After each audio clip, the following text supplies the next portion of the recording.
number one goal as a salesperson is to generate new business. And then the rest of your day, you're keeping the business you have, and then you're doing the work that the business is requiring of you. But you do not exist unless you find that business. If you're not finding business every day, then you are running a company without a CEO. The reason I push branding so much is because it's so possible today. 10 years ago, it was much, much, much harder. 20 years ago, probably impossible for most of us. Like, what outlets did we have? Few and far between, which made getting into those outlets so incredible, which is why it was for the few and far between.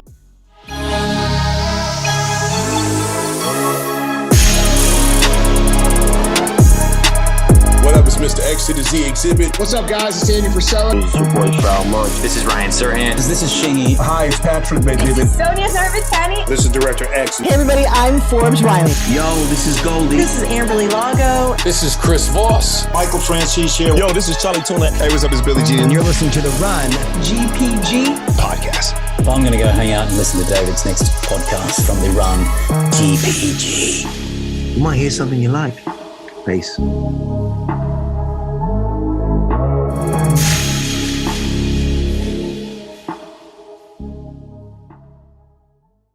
Welcome here, everybody. Excited to have the one and only Ryan Serhant. Our guest today is a founder, entrepreneur, producer, public speaker, and best-selling author. He's the star of multiple TV shows, including $1 Million Listing New York and Sell It Like Serhant. In 2020, he founded and is currently the CEO of SERHANT, the rapidly growing tech-forward real estate organization comprised of two core businesses, brokerage and education. He also just released his third book, It Like Serhant. Ryan, it's good to see you again. Welcome here. Thanks for having me. Sorry I was a few minutes late. I was just finishing a developer pitch. So they took their time in talking about finishes and floor plans. So excited to be here. Yeah, no, that's fine. And congratulations on the new book. Congratulations on the new book. No, thanks. Yeah, I keep forgetting to mention it, but It Like Serhant, the greatest book ever. If you're an entrepreneur and you care about building a brand so that you can generate leads in your sleep, then if you don't care about any of that stuff, then you probably won't like it. Right. And I do want to get into the specifics of the book in just a moment, but I kind of want to ease into the conversation a little bit. Just talking about the market, generally speaking, kind of broad stroke thoughts here, because 2023 was so different, right? Like, it was a depressed market. I know you've had, rapid expansion in the last year, right? I think I've heard you quote that your goal is always to double the business you've done before. And now you're in a number of states with the brokerage, correct? We're 2 months into 2024. What feels different about this year than last year? Oh, well, the beginning of 2023, it felt like, wait, where all the buyers go? Mm-hmm. Wait, where's all my sellers? Wait, what's happening? It was a brutal Q1, then things picked up a little bit, then it was a brutal Q4. I think, if you look at all the public real estate brokerages that are, have been reporting Q4 earnings, like, they are just destroyed. CEOs are being fired left and right. It's a battle out there for business. The beginning of this year is, knock on wood, so far so good. I think there's incredible opportunity out there right now. And I think you just have to make the decision in your brain, either as a salesperson, as an entrepreneur, as a business owner, as a team lead. And you have to say, okay, I made it through 2023, the slowest housing market in 30 years. We lived, I'm here, I have my health mostly. I'm either going to look at 2024 as the year of opportunity, or I'm going to look at it as the year of volatility. And you got to pick a choice. You got to pick one. You don't get to sit around and say, oh, let's see what happens in the marketplace anymore. I think that's not how business works. You're picking a direction, just like if you're sailing in a boat, right? You pick the horizon and you stick to it. If you don't, every wave that hits you, you're turning the wheel. You're like, oh God, no, there's a big wave, we're gonna capsize. But you capsize because you turn the wheel. You don't capsize because of the wave. You capsize because you enter into wave number 2 the wrong direction, because you didn't stick to the horizon that you picked for yourself. As a boat, there is only one horizon, but you as a salesperson, entrepreneur, you pick that horizon. And so that's how I feel in 2024. I mean, personally, there's a lot of great stuff going on too. I need to sleep more, that's for sure. I don't know. Yeah. I can get detailed with you. It's up to you. Maybe on the wrap up there. Now, to that point, though, I heard a quote of yours that I thought was super profound when you were talking about 2023, and you're illustrating it there. But markets don't dictate your outcome. They only dictate your strategy. I love that so much because it's such an important message for agents to understand. Can I unpack that a little bit? Yeah. Everything else is just an excuse. Right? Like I can sit here and I can say, listen, we didn't hit our goals in 2023 because of interest rates. Rates went up. They hit 8% last year. Global turmoil. Okay. And that's true. And there are certain instances, there are terrorist attacks, there are global weather changes that can affect us deeply, right? Or I can say, gotcha. But those things are always going to happen. Good things are always going to happen and bad things are always going to happen. Someone's always going to win. So why not me? Like why can't 2024 be my greatest year ever? Are rates going to be materially higher than they are right now? Probably not. Could they be? For sure.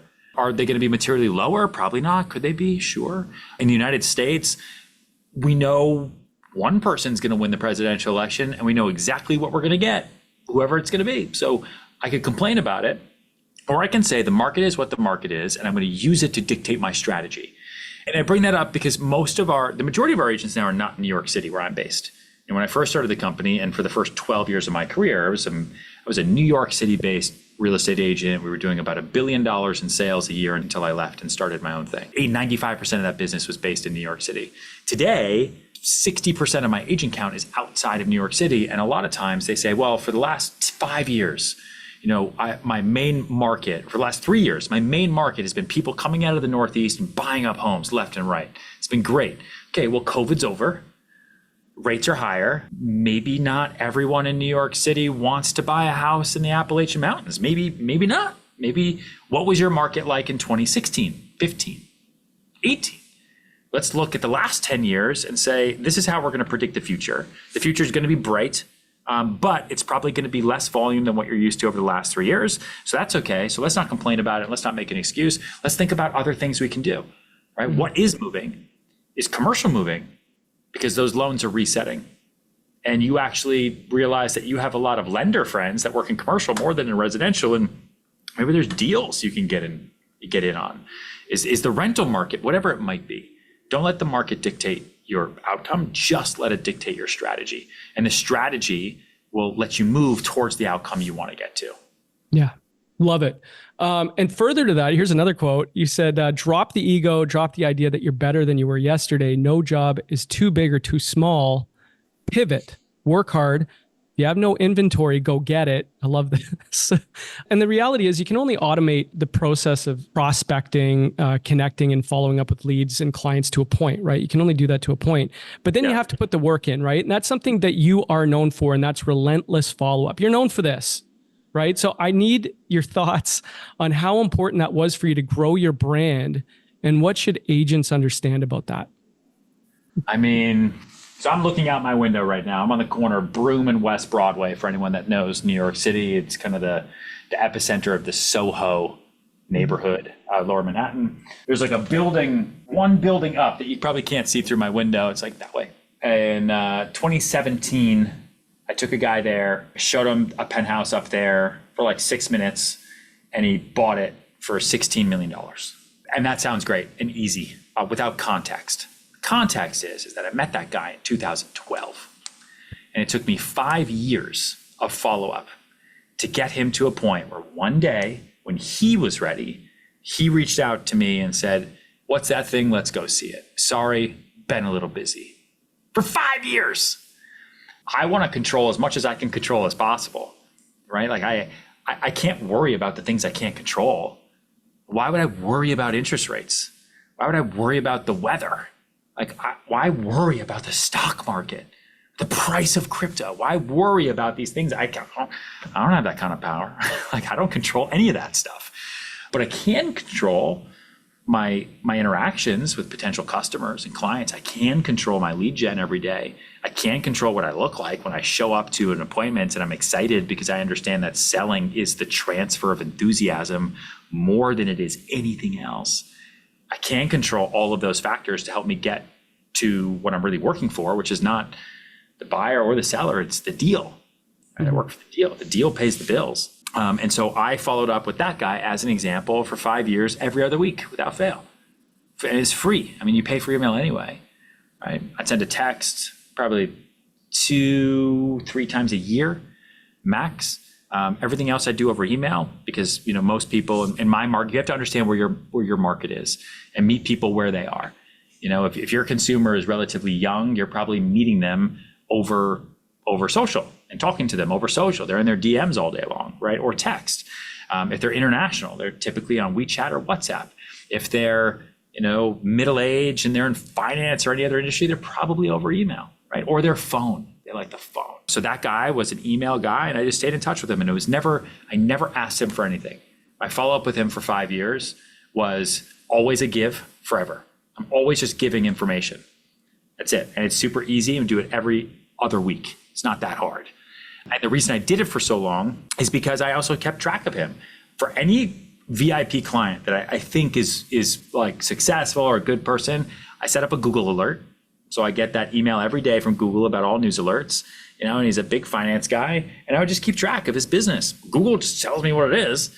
And so then I would see things like, oh, his company just went and bought some other company. That's my follow-up. Hey, congrats on the M&A deal for Nabisco or whatever the heck they did. And here's a cool 3-bedroom in Tribeca. That's it. Send him interesting things, interesting news articles, comp stuff, all that.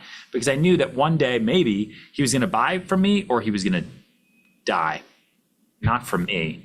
Maybe that's not a good way to say it. But you follow up until they buy or die. That's what I'm trying to say. And you always follow up with value. You're just giving, right? And you're hooking them, trying to hook them and hook them and hook them. I have 1,000 stories about follow up, but follow up, follow through, follow back. Those are my 3 Fs. That's how I've operated. That's our secret sauce at the end of the day.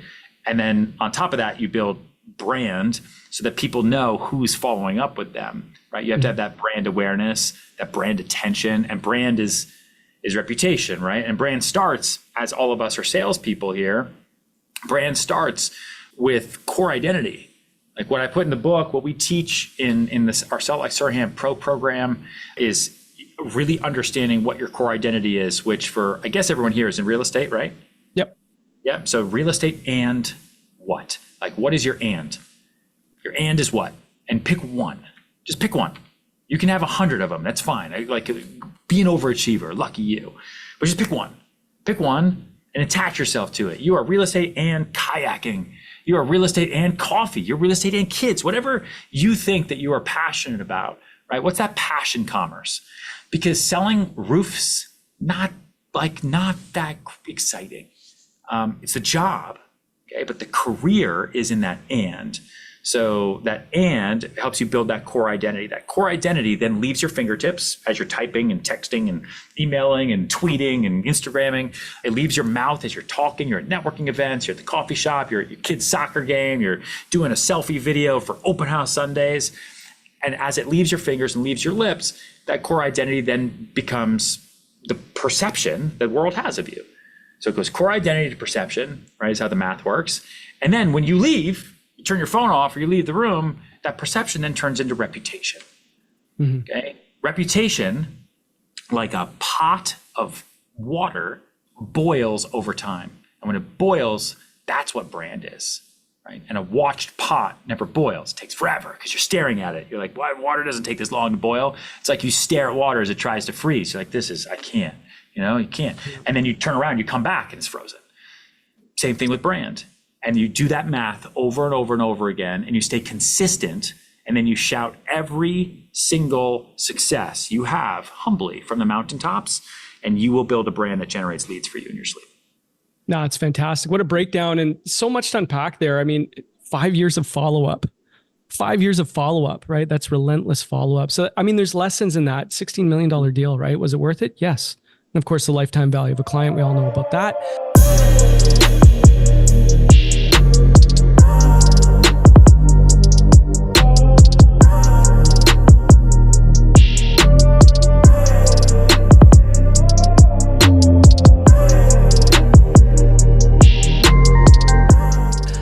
this is a great lead into the book, right? Again, you just dropped the new book, Brand It Like Serhant. I'm glad you wrote this book, and I'm glad we're talking about branding. I mean, we're obsessed with brand here. The write-up to the book says brand is everything, and good branding is what makes the difference between dreams that are crushed to rubble and dreams that become your reality. So what inspired you? That's what it says. What inspired you to write the book, and what can we expect if we read it? What inspired me to write it, it took me 2 years. So it took me the past roughly 2 years. And we spend a lot of time in our pro brand program teaching people how to build their brand so they can generate leads and get off Zillow, right? Stop with the blue sheets, stop paying for leads.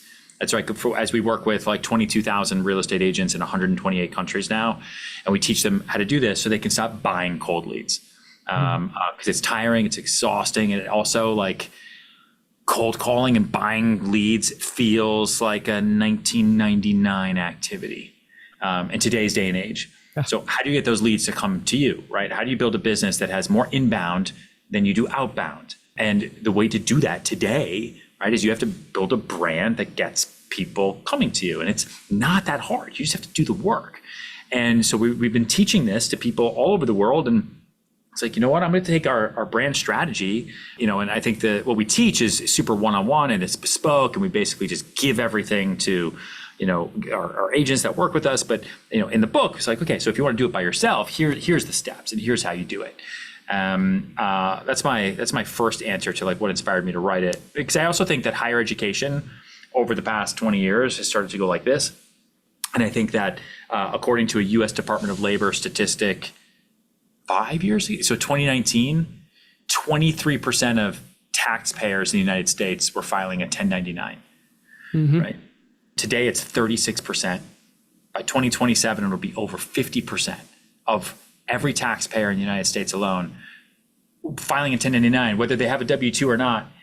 That means they're selling something, a service, something, some kind of independent contractor income, okay? Which means that as higher education goes like this, right? Because education is all about outcome. Like I guess there are some people who are just naturally wealthy who are like, I want to go to Harvard just to say I went there. Most people go to get the degree for the promise of a better life and a higher paying job. Like that, you're outcome focused, right? So as that outcome in higher education has just steadily declined, the increase in gig workers, salespeople, just like us, right, across industries has increased. And in 2.5 to 3 years, it's going to come like this. And these people are not being taken care of. These people are being taken care of way too much. These people have been totally left behind, in which case we've got to find our own communities, just like, working with you, working with me, working with different people. We're all like, we're very, very, very lonely, but then very community focused. And we got to learn somewhere. And so, I wrote my first book, Sell It Like Serhant, for the lonely salesperson, really. Here's how to sell, here's how to follow up, here's how to do everything you need to do, go build a sales career, go make more money. And then during COVID, I wrote Big Money Energy, which is then how do you take those sales tools and actually have the confidence to use them? How do you project yourself to be you 2 years from now? How do you do that? How do you walk into the room with confidence? And then this is kind of the wrap up to my sales trilogy. I think it's the best book I've written. Took me way too long to write. It is so much work, and I will never, ever, ever do it again. So you should read it. Especially if you're a sales service industry, right? Like real estate, when you can generate the inbound phone calls because of an ad you place or because they know your brand, that's the gold standard. That's what we're looking for, right? So that's really important. The book is not just for agents. I always say, real estate agents are entrepreneurs. So it is for entrepreneurs and business builders as well. You also had a real life example in the book, correct, that you followed? And I think this is key because, branding books, they're not always written by people that have built a brand from the ground up. You have. So it's kind of cool to like run through it from the ground up and then have a real life example in the book. I see why it's so much work. Yeah, exactly. Yeah, no, I and again, I wrote my first book in 2018, Sell It Like Serhant, for like my team, basically, like local real estate agents, because I was sick and tired of repeating myself. It's like, God damn it, this is what you do. Here you go. And then I expanded upon that and we made a TV show out of it and all that stuff. And then in our education program, we have so many people around the world who don't sell real estate, but they come to us and they want to learn from us. They want to build the brands of their, whatever their business is. And I think there's so many salespeople, whether you're in mortgages, you're selling mortgages, you're selling loans, you're selling real estate, you're selling insurance, you're selling software, you're selling bicycles. Dude, in our programs, like we have someone who sells surgical services in Mumbai. We have someone who sells advertisements for Formula E race cars in South Korea. Like we have people who sell manhole covers, the things on the streets that take you to the sewer, to municipalities. I'm like, that's a business. I guess so. I guess someone has to sell those to someone. Yeah. Who I guess every time there's a new road, right? Unless you're in the country, I don't know. And so the real life example that we follow in the book is, her name is Sydney Sherman. She actually works with me. She does my customer relationship management for me and everything. And so, but on her real passion is not Excel. Her real passion is fitness. She loves fitness. She likes making fitness relatable, right? She like really does the opposite of like the fitfluencers and like hey, just do this spaghetti noodle workout and you're gonna look like me and here's the transformation photo and you're like, I think I might hurt myself doing that. She's really, really relatable and wanted to build her brand from scratch. So as I was writing the book, she was like over my shoulder and asking questions. I'm like, you know what? I want to track your process. Everything I put in this book, I want you to do as you build. And her business is Self by Syd, SYD. That's her training business and her coaching business. And I think it was really fun to be able to watch how she in that business takes everything that I talk about, mostly from a real estate brain and level of experience, and puts to use. And it's been super cool to see even I have a chapter on how to get PR, how to work with a publicist in 2024 and beyond, how to get articles written about you, how to get in that way, how to be a thought leader, especially if you don't want to be out there with your face. If you want to be super, super private, that's okay. It's okay. You don't have to be a dancing monkey like me, right? You can be that thought leader, the person that everybody knows and everyone wants to talk to, but man, you got to know her in person. And she's getting articles written about her now, quoted alongside some of the biggest fitness players in the world. It's pretty crazy. And so I just make sure she says, thank you to me every day. Yeah, I would. It sounds amazing. Sounds very, very cool. You can get the book at branditlikesirhant.com, I believe, right? branditlikesirhant.com. Yeah, anywhere books are sold. Yeah. Additionally, you've also developed the Serhant brand strategy system, right? Which is a formula that you still follow and use today, which includes number 1, reaction, number 2, celebrity positioning, number 3, consistent content, and number 4 is third-party validation. I think I got that.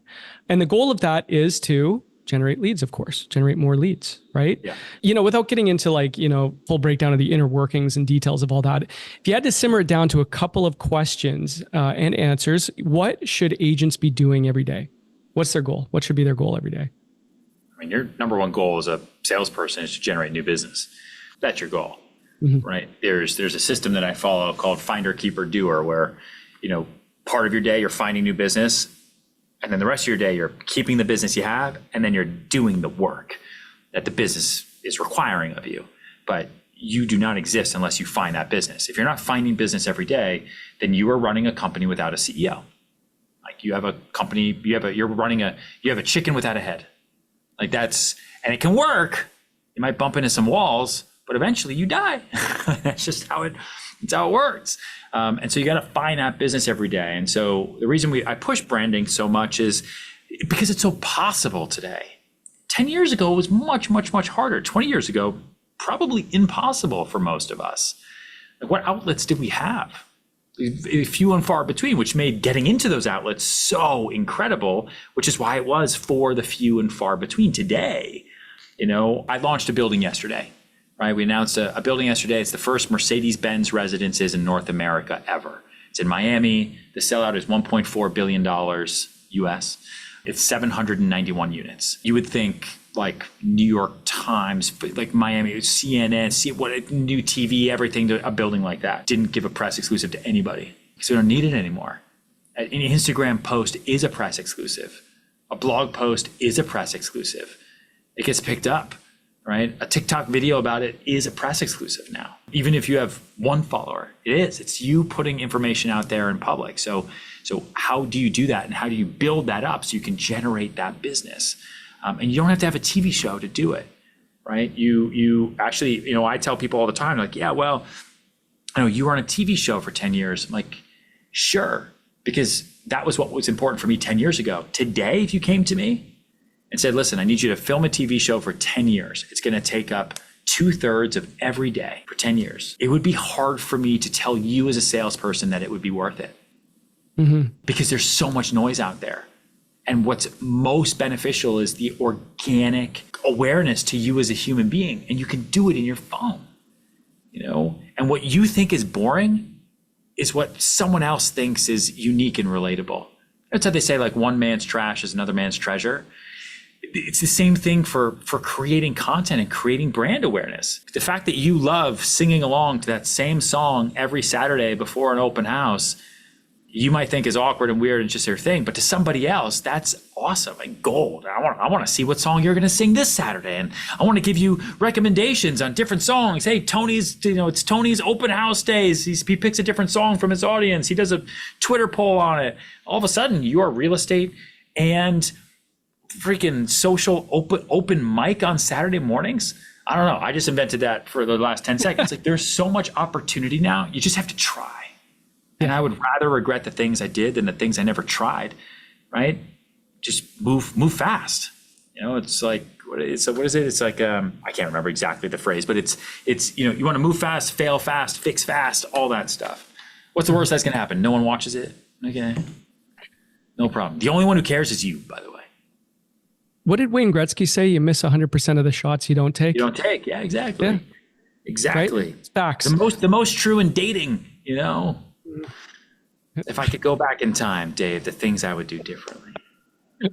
Well, listen, Ryan, you touched on it when it comes to marketing, branding, social media strategies. What are you seeing your most successful agents doing when it comes to branding and marketing? Like, what platforms are they on? How often are they posting? I mean, you're touching on it, but there's no specific formula, but what are you seeing the most successful agents doing?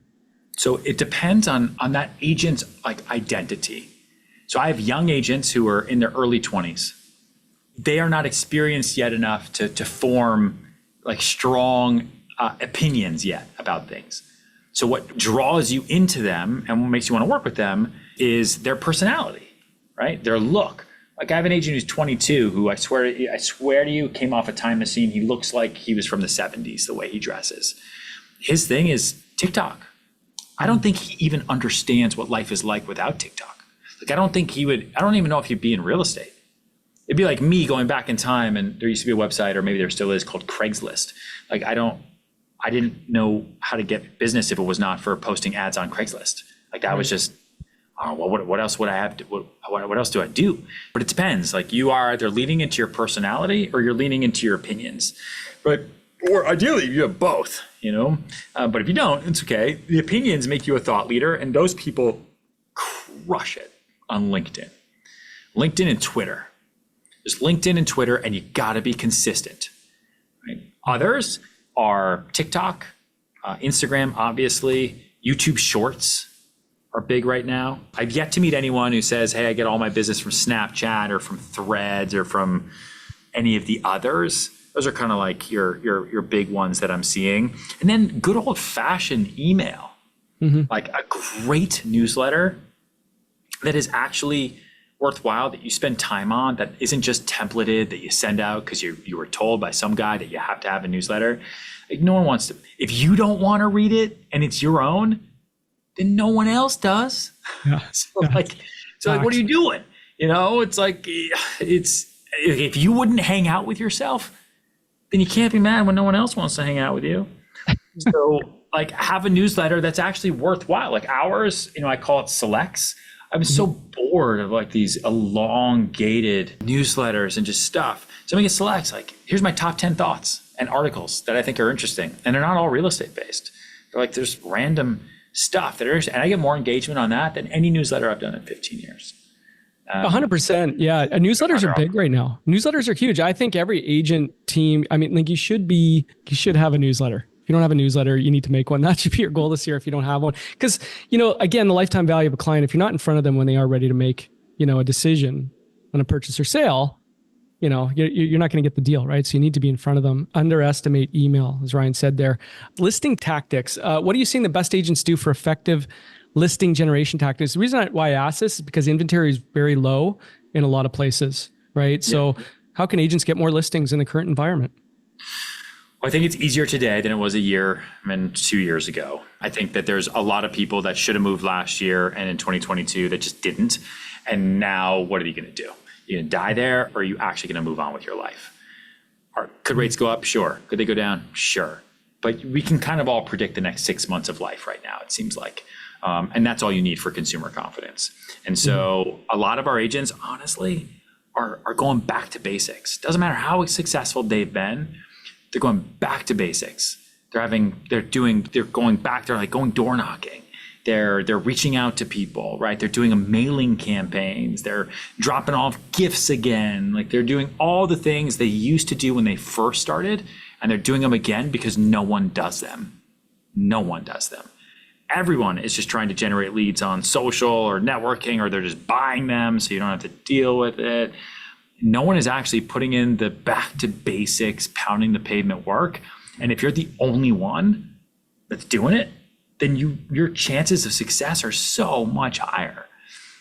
So we've seen a lot of that. Obviously, for us, our agents are very brand focused. They spend a lot of time in education, investing in themselves. They're members of It Like Serhant. They, are part of the webinars. They're engaging with other agents for referrals too. I've seen that be a big thing right now.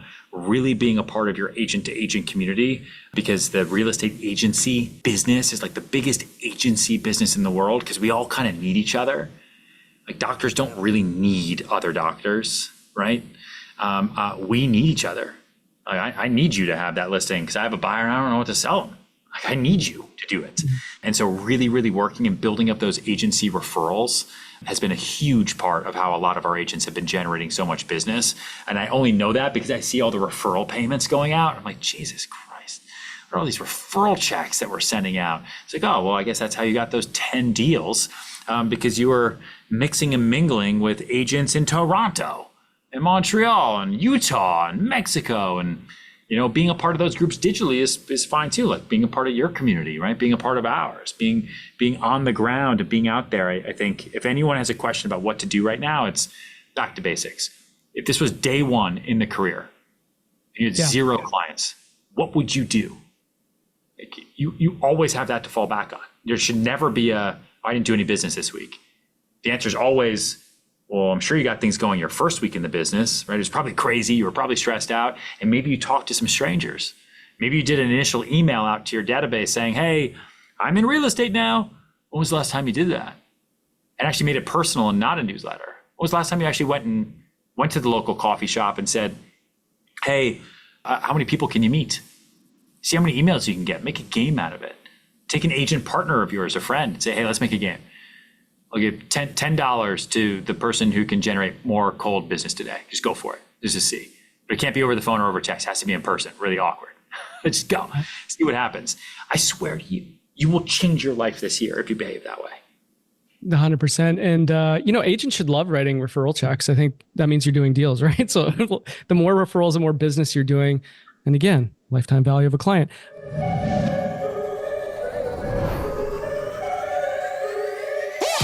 Are you a new real estate agent or thinking about getting a real estate license? If so, you're going to want to ask about the Greater Property Group's Agent Scholarship Program.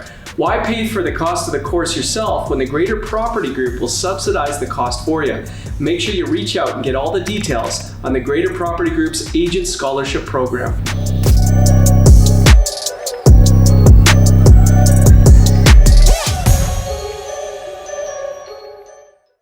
What's the biggest mistake you see agents making right now? Not doing the work. Mm-hmm. Not doing the work, man. Like, it's supposed to be hard. I'll just say it that way. Like, this business is supposed to be hard. It's why you're not paid hourly. Or at least I'm not. I don't know, maybe you guys are. It's supposed to be hard. Just understand that. It is supposed to be hard. That's why it's hard. Like, that's why the opportunity is so high. Great risk comes great reward. Like you don't have to do anything else. Like, you don't have to go study the markets and take massive risk with your own capital every day. You know, you don't have to go to medical school for 10 years. Like, you don't have to do all these things that other people have had to do to make incomes. You just get to do sales, right? But to do that and to make it work, it's gonna be really hard until you start to build up that momentum. And so that's what I've worked so hard on giving back as much as I can. Like, dude, I don't write books to make money. You know how much money I lose writing books, like cost per hour. Like, I don't do education to make money. Like, I sell real estate. I run a big business. I do this because, like, what's my legacy? Like, how do I, other than giving money away, how do I help people that I think could make our entire industry better? All right, well, here's everything I know. And I think the number one mistake is that agents just don't do the work. They're not goal oriented. They stop and start a lot. They're hot on Monday, but they're cold by Friday. They don't take care of the work, which is super important, because when you take care of the work takes care of you. Like, I don't actually wake up every day thinking about money and commissions and sales prices. I wake up every day thinking about generating business, because I know if I generate business today, it'll take care of me. It'll turn into listings, it'll turn into buyers. I will service those people the same way I always have. That's my keeper part of the deal, right? Finder, keeper, doer.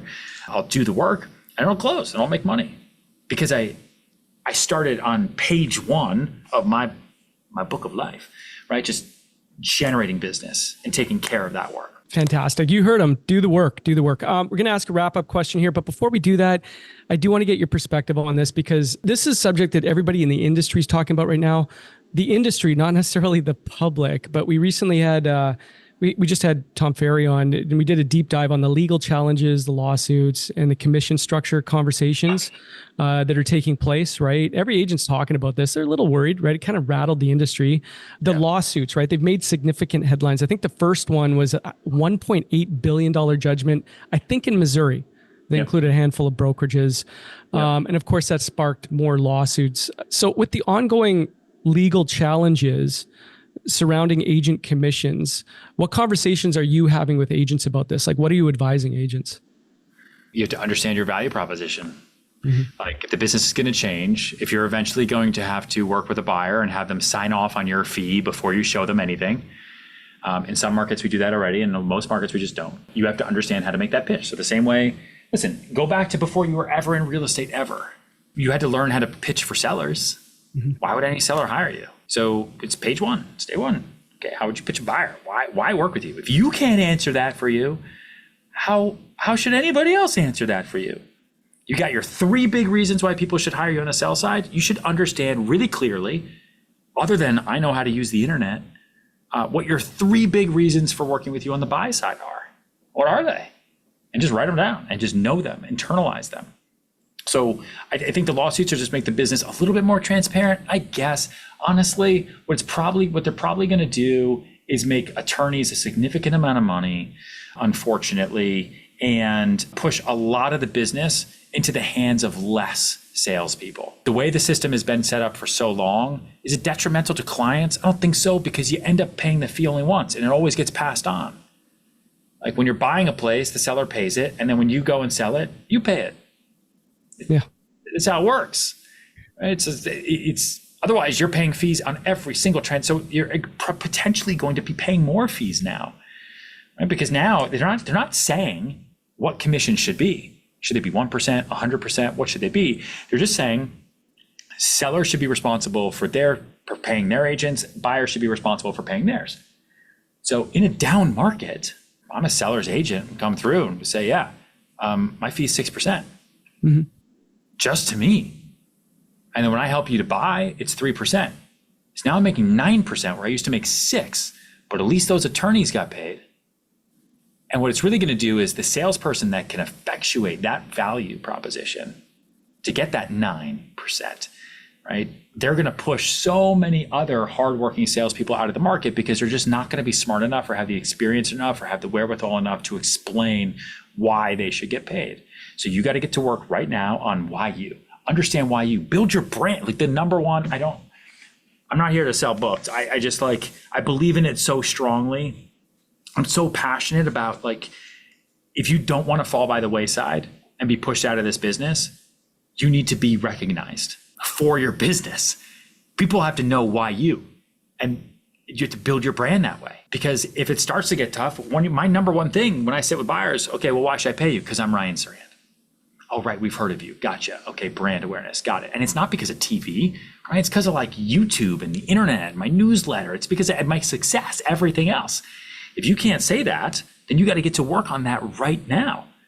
And that's how you're going to actually make more money. Because I'm telling you, a lot of other people, and maybe most of the people on this Zoom podcast right now, are going to say, yeah, that's hard. That's too hard.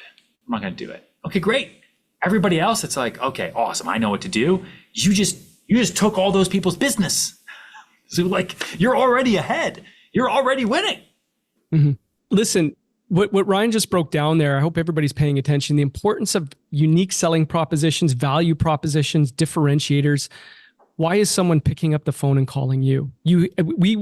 We've been screaming this every week, guys. You know that, right? What are your USPs, right? Why are people why are they paying you, right? And it also comes down to communication as well. Thank you very much for your thoughts on that. I appreciate it. Wrap up question here, Ryan. You're opening a bottle of champagne 1 year from now, celebrating something you've accomplished. What would that be? Probably because I'm as healthy in a year that I am today. I do definitely feel older the older I get. You know, they say like in 10 years from now, you're going to wish you felt this tired. You're going to wish you did. Yeah. I feel that, man. Like I'm in a standing desk right now because I've got compression in my L5 S1 in my spine. Like what? Ridiculous. Yeah. But I think I'm also excited in a year if we have, I think we're on our way to 1,000 agents at Serhant. So if we have passed 1,000 in a year from now, so that gives me 12 months to do it. I think that would be, 1,000 good ones, not bad ones. What a bottle of champagne that'll be. But to your point, I just saw an interview with Kobe Bryant and it stuck with me. It's such a simple phrase. He said, rest at the end, right? Like rest at the end. Like, work hard and rest at the end. You'll be, like you said, you'll be thankful you were this tired, right? Yeah. So I think that's a great phrase. You got to be careful. I used to really feel that way. And I still do. I think I still operate that way, for better or for worse. Even race cars need pit stops. It makes them go faster. So I'd rather speed stop than just speed in one big stop. And I think you've got to be appreciative of the endurance. I think endurance for the win. Like, how do you build up that endurance? It's not like you're not Forrest Gump. You didn't go for a run and then never stop, right? You want to be the person who can run the furthest. You want to be the person who can run the fastest, right? You got to that's why I have like dadder days. Like for us in my market, our open houses and work days are Sundays. So Saturday, like you go through the whole week, it's mass insanity. Saturday is dadder day with my daughter on Saturdays. And I'm telling you, that day is probably more exhausting than any work day I have. Like, I don't have to negotiate. I mean, I do negotiate with her, but not about dollars, Kids are the best negotiators. Kids are the best negotiators, I think. Dude, they're the best at the takeaway. The best at the takeaway. They play for keeps, right? Yeah. The answer is just no. They don't give a She's like, all right, what are you going to do? You kick me out? Huh? I'm your only kid. I'm your daughter. I'm your prize and joy. And I'm like, God, why do you know me so much? Yeah. Facts. Yeah. Anyways, Ryan, thank you so much for joining us today. I know your time is very valuable. What an insightful conversation. Very valuable. Thanks again. Always the best, man. Super engaging. I really appreciate your thoughts today. Thank you again. Of course. Thanks for having me. Yeah. Oh, wait. Discount code 20%. Oh yeah. Damn. I forgot that too. Yeah, I forgot. Wait, for anyone who's listening. Hold on. Listen, there's a discount code for sellitLikeSerhant.com. You get 20% off with the code GPG. There you go. I did it. Yes, I got it. GPG is the code, 20% off. I got it too. Change your life. Let's go. Come work with work with me. Learn from me. Go buy the book. Yeah, I'm excited to go through it. I haven't gone through it yet. But anyways, thank you so much, Ryan. Take the rest of the day off. Off. I'll get right on that. Thanks a million. See you, man. Yeah, see ya.